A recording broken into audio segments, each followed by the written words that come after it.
ఏంటంటే యాకోబు తన తల్లిదండ్రులు ఇద్దరిని విడిచి అరణ్యంలో వచ్చి ఏ దిక్కు తోచని స్థితిలో పడి ఉన్నప్పుడు అరణ్యంలో ఏం చేయాలో అర్థం కాక ఒక రాయి తీసుకొని భయముతో అక్కడ ఒకసారి పండుకున్నాడు. అవునా కదా?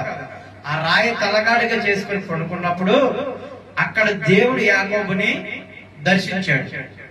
అవునా కదమ్మా? యాకోబుని దర్శించాడు. ఆ దర్శించినప్పుడు యాకోబు అక్కడ దేవుడు మాట్లాడాడు. ఏమని? నీవు నీ మామ దగ్గరికి వెళ్తావు, నీవు ఆశీర్వదింపబడతావు, తిరిగి మరలా నువ్వు ఇక్కడికి ఈ స్థలమునికి వస్తావు, నువ్వు గుర్తుగా ఇక్కడ నిబంధన ఒకటి చేయమని అడుగుతాడు. యాకోబు ఏం చేస్తాడు?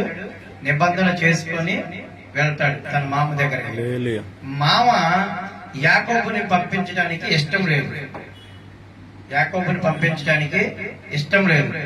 ఎందుకనంటే అతని కటాక్షము, ఎవరి కటాక్షము? యాకోబు యొక్క కటాక్షము తన మామ మీద ఉంది.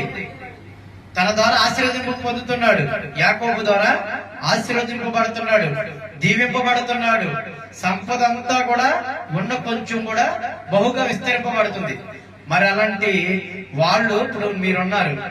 ఇప్పుడు ఇంట్లో మీ ఇంటికా నుంచి మీ పుట్టింటికా నుంచి మీ భర్త దగ్గరకు వచ్చారనుకున్నా. మీ భర్త ఇంట్లో ఉన్నప్పుడు మీరు ఆశీర్వదింపబడ్డారు. మీరు వచ్చినప్పుడు మీ భర్తకి ఏమీ లేదు. మీరు వచ్చాక ఆశీర్వదింపబడింది ఆ ఇల్లు. అంటే దేని వల్ల ఆశీర్వదింప పొందాడు ఆయన? మీ ద్వారా. అవునా కదా? అంటే మీ ద్వారా ఆశీర్వదింప పొందాడంటే అక్కడ ఏం జరిగింది?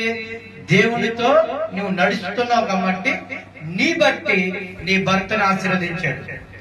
అలాగే భర్తను బట్టి భార్యను కూడా ఆశీర్వదించవచ్చు దేవుడు. అవునా కదా? ఇంట్లో కుటుంబంలో ఎవరో ఒకళ్ళు దేవుని చేత వాడబడే వాళ్ళు ఉంటారు, దేవుని చేత అభిషేకింపబడే వాళ్ళు ఉంటారు, దేవుని చేత ఆశీర్వాదం పొందే వాళ్ళు ఉంటారు. వాళ్ళ బట్టి మనం ఇప్పుడు దాకా బ్రతుకున్నాం. అవునా కదమ్మా? ఇంట్లో ఎవరో ఒకళ్ళు ఉంటారు, కుటుంబానికి ఎవరినో ఒకళ్ళు దేవుడు ఆధారంగా లేపుతాడు.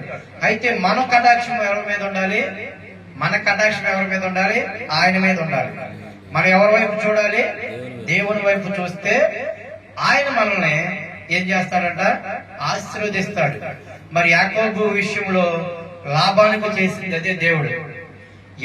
లాభానికి కటాక్షం ఎవరి మీద ఉంది? యాకోబు మీదే పెట్టుకున్నాడు దృష్టి. ఎందుకంటే దేవుని ఆశీర్వాదం